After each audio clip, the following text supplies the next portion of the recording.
Namibia needs me and Namibia needs you. Welcome to the podcast that breaks down the stories shaping our nation and puts it right in your hands. We take social, political, and economic factors that are driving change across the nation and break it down for you so that you know what matters and why. No fluff, no filler, just real talk. So let's get right into it. Janola, I'm so excited for our lineup today. We've got 4 very important stories ahead of us. Yes. Just briefly on the Namibian, we've got a story about Big. Yeah. Then also again in the Namibian, we had a story about police brutality. Yes. Then something that I don't know anything about that you're going to tell me everything about is the story on malaria tablets. Yes. Very interesting story coming up. Okay. And then our last story is about on the trip visits by the minister to the regional councils and municipalities. Regional council corruption under review by surprise visits. So an interesting lineup. Shall we start from the top? Yeah, let's start from the top, which is basically the story on the basic income grant.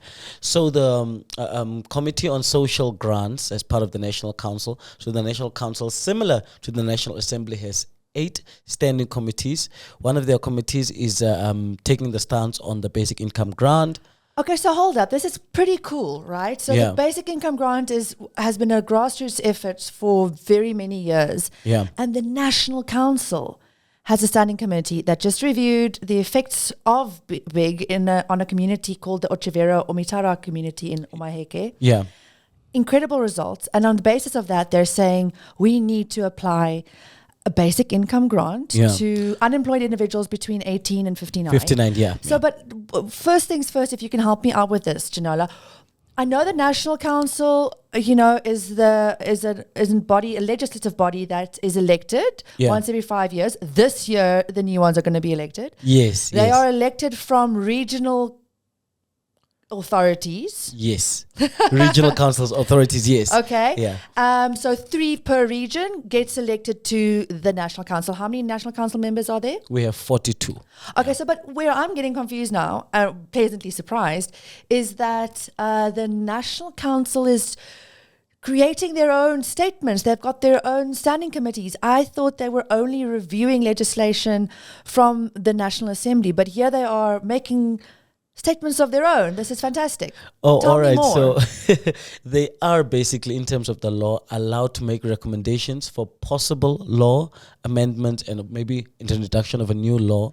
So That's it is within their right. mandate, yes. That's right. They're allowed to make suggestions for new laws. Yes, exactly. And how cool that this doesn't happen often. I don't think we've heard of this happening often, that the National Council is making recommendations for new laws. No, in some cases they do make recommendations, especially even when a law is at a review stage. They will say, that we know based about, on but feedback not from new- our standing committees, this is what we suggest can be added. Yeah, But that's like reviewing laws that have already passed the National Assembly. Exactly. This is just making a stand by themselves. I don't think that happens as often. Yeah, but also in this case, the basic income grant, there's already something underway. No, I know, but just in terms of the interest of the National Council just standing up and making a statement. Which is great, yeah. It doesn't and you happen see often, here, right, Janola, or does it? No, it doesn't happen often. It doesn't happen often. This is a rare thing. This is a new thing for me. Yeah, the article also quotes Honorable Emma Muteka, who happens to be the councillor for Windhoek West constituency, where our offices are based, by the way. And she is saying South Africa does have a similar initiative where they basically provide some form of social protection through giving of funds to individuals between the ages of 18 and 59, so they're able to afford their basic unemployed individuals, yes. And also in the event that the individual earns less than 3,500 from their salary or whatever, depending on the type of work they do, the government sort of also assists those kinds of individuals, which is the direction they want to take in terms of our current basic income grant rollout that is happening. Yes, exactly, Janola. So Emma Muteka also made this recommendation off the back of a study that's recently been completed in the Omaheke region. By the committee, yeah. By the committee? No, the study was not by the committee. Oh, it wasn't by the committee? No, the study was by, I think, the Big Coalition. But the study came out and the committee looked at that study. Janola, it is incredible. In her own words, Emma Muteka says economic activities at the settlement increased. This is always an argument against Big. Yeah. It's like it's going to be bad for the economy. Yeah. The economy of this community increased. Some beneficiaries combined their income and built proper structures with iron sheets, and some managed to send their children back to school. Wow. Some started small businesses such as brick making, selling ice, baking bread, dressmaking, and shoe repairs, which improved their livelihoods. That does not even sell it. Janola, I went in and looked more at this study. Yeah. It is incredible. Child malnutrition went down by tens of percentages. Wow. Dropout rates in school went to zero from a very, very large percentage. Here we go. Malnutrition was at 42%. It went to 10%. Wow. Poverty was at 76%. It went to 16%. Entrepreneurship increased. Income generating activities went from 44% to 55% in 1 year. Yeah. Right? Education, school dropouts were 40%. They went to zero. Wow. So this is insane. Crime rates were reduced by 42%. Yeah. Now think of a country where we're giving money to police and soldiers to solve crime. Yeah. A basic income grant. What did that do to crime? How is that more expensive than giving money to people with guns? Exactly. And it's not even that these people receive tens of thousands a month. It literally just provides for someone's basic needs, which is bread and butter and basically toiletries, you know? Like I was listening to the radio and the presenter was saying, he was asking a question, what can you do with $200? Someone literally just said, no, just leave the house. It will spend itself. And, you know, it made me think, you see, sometimes we really underestimate how much you can do with so little. And I think what has happened in these communities, and the Oshivero Omitara communities, is that it showed how the long way a basic income grant can go in terms of just as a pilot, you know, looking at those two communities and ultimately what it could do for the country. I think, wow, well done. Well done to whoever conducted that study, and obviously the numbers we now have to be able to benchmark and sort of use that as supporting documents towards having it across the whole country. That's Yeah. right. Yeah. I was blown away. I mean, I always thought it was beneficial. I did not think it could be this beneficial. Yeah, It was yeah. incredible. So I'm not surprised that, you know, the standing committee looked at the results and were like, we need to apply this to everyone. Exactly, But there is a yeah. caveat that I need to also just add. The government has many social grant programs. Yeah. The thing is, it's a little bit for people with disabilities, but then you have to prove that you have a disability. It's a little bit for vulnerable children, but then you have to prove that your children are vulnerable. School feeding programs, drought relief programs. Yeah. And there's a monthly cash grant for vulnerable people of 600 Namibian dollars. But all of these different kind of programs have different qualifiers Yeah. that require an immense amount of administration for our ministries Yeah, to yeah. monitor. And so Ben from the big coalition says, his criticism is, how do you figure out who is unemployed and who isn't in the realities of our economy, where so much of our economy is informal? Yeah. Rather than wasting time and money for costly administration around this, implement unconditional basic income. And in the context of early childhood development, I mean, malnutrition, the effect that it had on malnutrition, the effect that it had on school dropouts and school attendance, right? Yeah. Poverty. I mean, these are amazing effects Yeah. on our children in early childhood development. That's the biggest, most impactful time of anyone's lives. Yeah. So instead of making like education free or anything else, if you want to do something to help your country, help your children, right? Yeah, And this had exactly. insane effects on that community's children. So yeah, I think that's a very strong argument. Instead of wasting a lot of administrative money and time Yeah. in deciding who gets a grant or doesn't, make it unconditional. Yeah. Just it's a no-brainer. Clearly, as per these two communities, we see it will work. And I can't wait to see the effect it will have on the broader Namibia, you know. Anyway. Very interesting. Very excited interesting. here. Yeah. Moving on. What's the next story? A little bit less upbeat. Janana? Each segment of our podcast will connect headlines to actions that you as a citizen can take to stay engaged, informed, and contribute to your community. Yes, so the next story is basically on our current Minister of Rural Development, James Sankwasa. He's busy doing different trips across the country, visiting the different regional councils and municipalities. Now, there has been an uproar in terms of where is he going next, right? And he openly goes out and said, I will not inform anyone who I'll visit next, because that will allow for councillors to prepare and, if maybe, in his words, hide some form of clandestine or corrupt activities they're busy with. So he says he's doing these surprise visits to sort of catch them off guard, because he has seen situations, according to the article, and I quote him in the article, he says, when councillors will often even bring down the price of land to $5 per square meter, allowing themselves, those that are close to them, their relatives and friends, to be able to benefit. And he says those are the kinds of things he wants to go discover, when he lands there, so that we can deal with things like that. And I think it's actually a very important thing, because oftentimes we are also the most effective when we are being watched as people. I don't know what thing that is. Shouldn't be like that, but sometimes it is like that. Basic oversight. Right? So Yeah. this is James Sankwasa is the Minister of Rural and Urban Development. Yeah. So absolutely mandated to keep an eye on the regional and local councils. Yeah, because each municipality and each regional council report directly to his ministry. That's right. So they're independently elected of one another, but there is a very direct link between the ministries and the councils. Yeah, it's sort of just to coordinate efforts between national government, regional government, and local government, so that decentralization does not become an instrument for disorganization, but there's still that flow of... Wait. That was so well said. So that decentralization does not become an instrument for disorganization. There needs to be a link. Yes, exactly. I love the way that you've just said that. We must make a little quote of it. So that decentralization does not become an instrument for disorganization. Because the point of the local and regional councils is decentralization. Exactly. But there must be a coordinated link. So absolutely, the minister doing his job by monitoring any potential unlawful conduct. Yeah. And he said he has a list of reports of unlawful conduct. Yes. And he's going down the list and visiting every council on the list. Yeah. And he's doing it by surprise without prior notice. Because Exactly. he does not want unlawful behavior or conduct to be hidden in time for his visit. Exactly, But who has a problem with this? Well, someone does have a problem with this. Armenia's constituency councillor, Peter Kazongjominja, criticized the minister for not providing them with fair warning.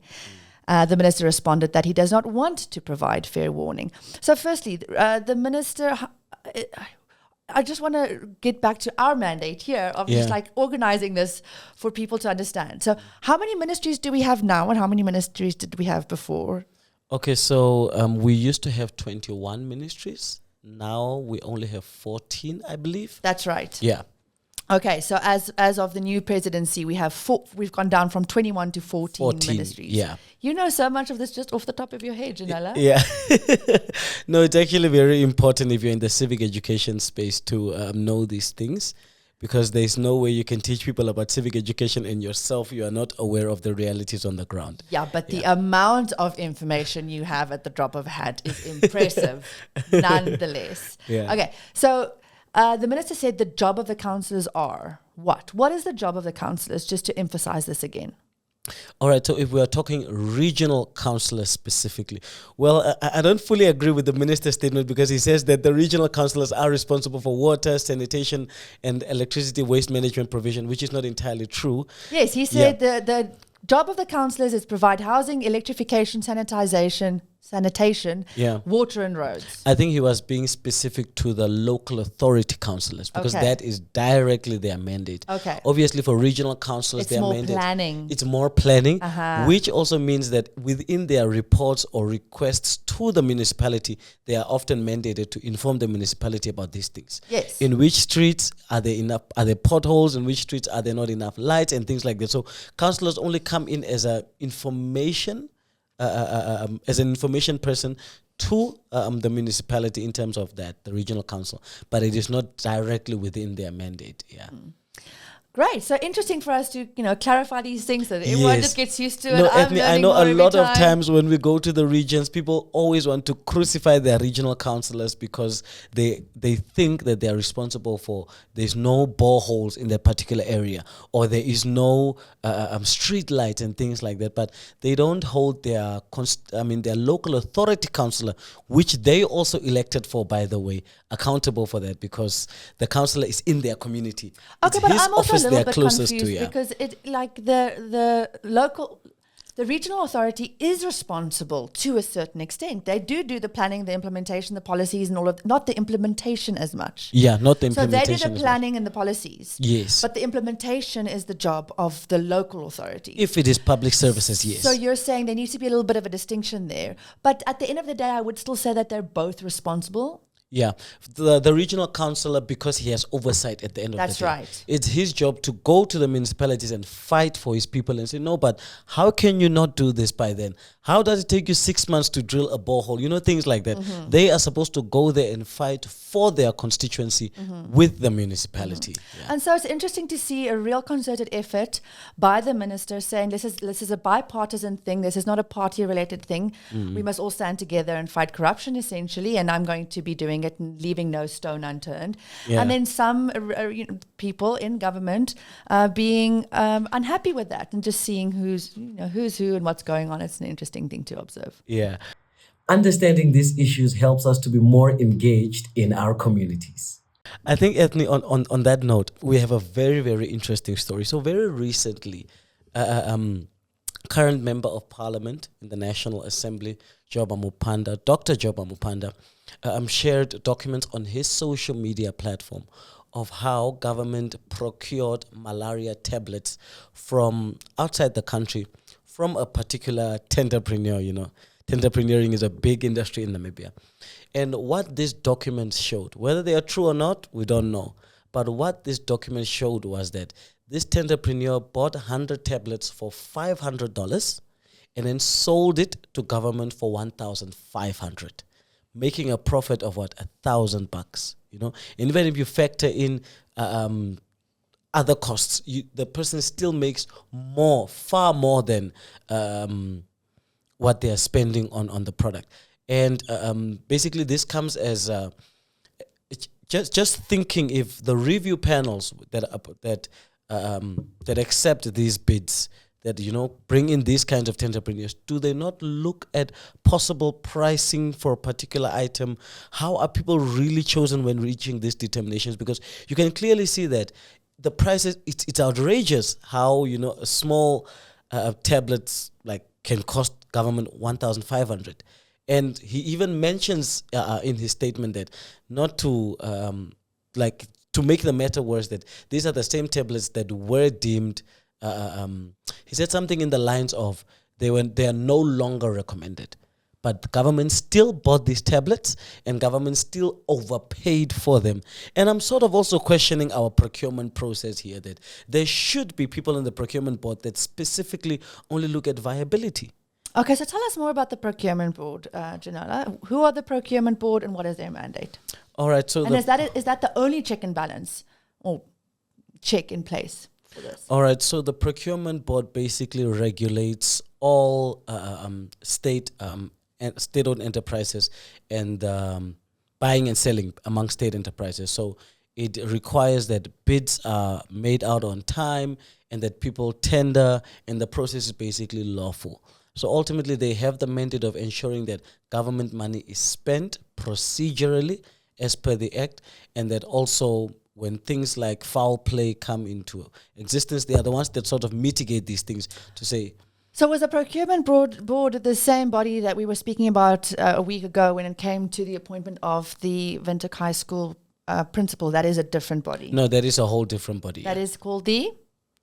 Is it the judicial? No, it's the Public Service Commission. Public Service Commission. Yeah. Which is does a similar role, but with public servant job allocations as opposed to contract procurement. Yeah. Okay. So basically what tenderpreneurs will sometimes do is they will bloat their prices and then apply, especially when you have such such niche industries, where the access is limited. It's not like when you're looking for a graphic designer, there are so many around. But if you're looking for malaria tablets, the people are few, right? So what these entrepreneurs sometimes do is they bloat their prices, but nobody looks at that.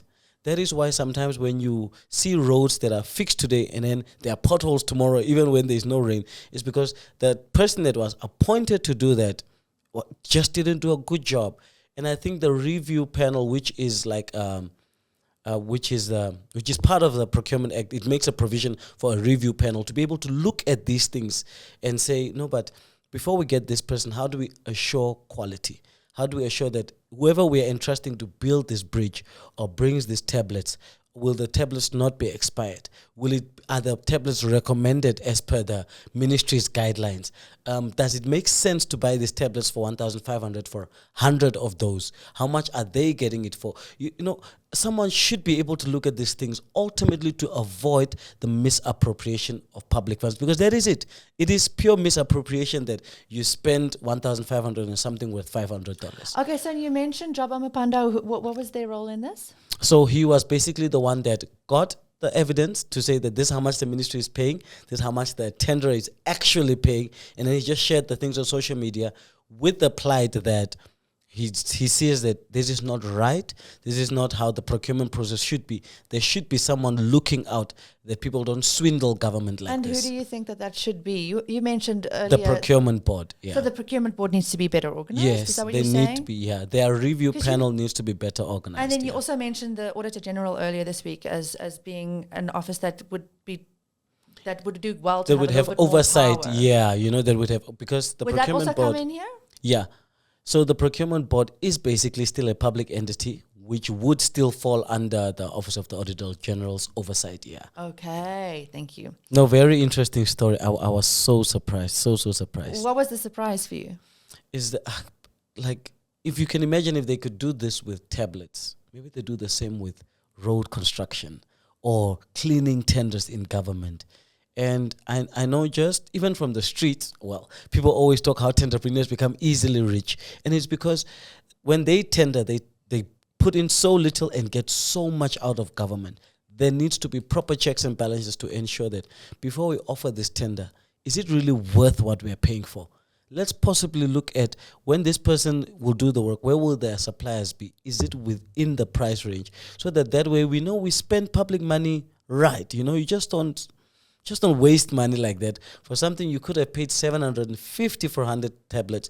Now you pay 1,500 yeah, for I mean, it, the effect of the waste on money is children suffering. Exactly. Children in poverty with, sorry, we don't have enough money for you. Well, so it's not just unfair, it's like detrimental, right? Yeah. So this middleman politics where entrepreneurs often get away with bloated prices because, they followed the procurement process, but there was no actual review done in terms of quality assurance.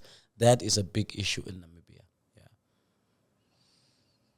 Next story, from sad to even sadder. But we'll try to keep it upbeat. What's the next story? It's about police brutality. Yeah. And I do want to reference, we were speaking about this, I think 2 weeks ago. Was it last week? It was 2 weeks ago. Yeah. Because the incident in which a police officer had shot someone in the back had just become public knowledge, and here we have again. At that point we highlighted some of the shocking statistics in Namibia on police brutality and crimes within the police force and misuse of power, and here we're seeing it again. I know. Growing up in Kadutura, I grew up in Kadutura Damara 7. That is like. There's high unemployment, high teenage pregnancy, high alcohol abuse. And I grew up seeing these things because what that article mentions is that experts are raising concerns over how discriminatory and rude and unnecessarily aggressive police officers are becoming, especially when they have the impression that no one is looking, and how they treat people, generally just how they treat people. And I mean, growing up, you'd always see that police officers just come.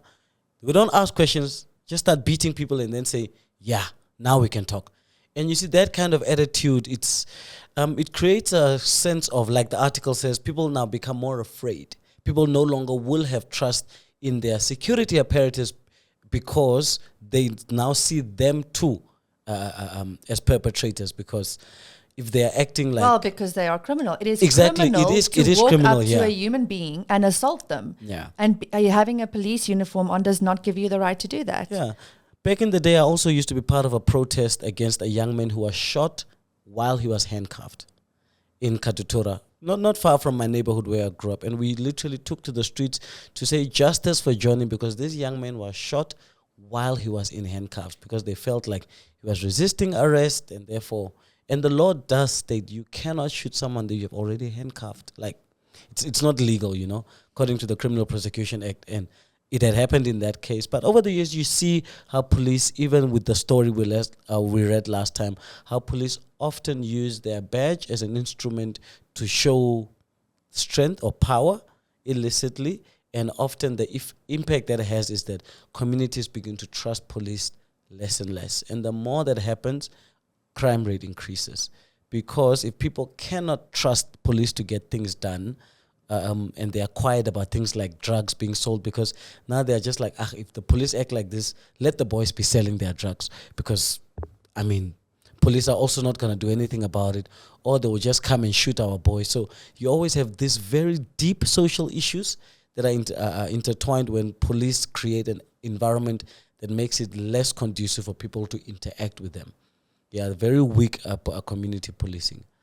Absolutely. I mean, their job is, after all, to protect us, not to harm us, right? Yeah. And I mean, I was thinking a little bit about what we said last time, and you said, Ethne, is it a case of someone having been given 1, 2, and even a third warning, or is it a case of police being trigger happy? How do you feel about that now, 2 weeks later? The question you asked me. Okay, seeing that and understanding that there's a trend, clearly police are being trigger hungry. And the moment you have such a thing in a community, people genuinely become afraid. Because I come from such a community where people are genuinely afraid of calling the police, not because they don't want the matter to be resolved, like let's say a drunken uncle, but because now they're afraid of what the police might do to the uncle, seeing the state he's in, although the uncle is wrong. So you're always, police could indirectly be contributing to GBV. Because what that does is, if your drunk uncle comes home to beat your aunt and you call the police on him and they come and beat him up because he's drunk, he's not out, then what that then does is that next time something like that happens, you'll say, no, seeing how they beat him last time, you know what, let's just try to resolve this thing in-house. And in turn, that promotes GBV. I think this matter should be taken very, very seriously, so that our security apparatus does not in any way, directly or indirectly, contribute to increased GBV in our communities because of their response mechanisms. Absolutely. I mean, it just speaks to how normalized violence is, right? Yeah. And that question of yours struck me, because you were like, he's been warned once, twice, 3 times, and he still hasn't done anything. Are there any amount of times that you can disobey police that justifies you being killed by police? No. There's no amount of time, because it doesn't matter how wrong someone is, the aim should also be apprehend, not kill, not hurt. Like, for instance, my grandmother always listens to this show on NBC radio, Damaranama radio at 10 o'clock. It's called Khabadip Sakup. It's basically a police officer speaking to the community, and he says that according to the law, these are his words, even if you cuss or swear a police officer, he is not supposed to slap you or beat you. He's supposed to apprehend you. And that should not involve hurting you, but it should involve restraining you enough. Let's say if in the event that you're also resisting, put you in the car and take you back. But what police officers will do is they will beat you so that you can understand you're not supposed to do it, throw you into the car, and then take you to the jail cell. That is illegal. That is illegal, That yes. is assault. That is the exact behavior they're supposed to be protecting people from. Yeah. So that officer that runs that show on NBC, he always mentions these things, and we grew up listening to him, so I know that. Yeah. Okay, so some real heartfelt stuff there. Thank you so much for the time again, Janola. I hope that we managed to share some interesting information about how we it had all very puts serious together. stories this week, We did. Well, I mean, it's the news, so Yeah. that's how it's going to be, I suppose. All right. See you next week. Bye. And that's a wrap. But the stories do not end here. Stay connected. Stay part of the conversation. We've got an amazing online community. Links down below. Subscribe. so that we can all keep chatting about what matters. See you next time.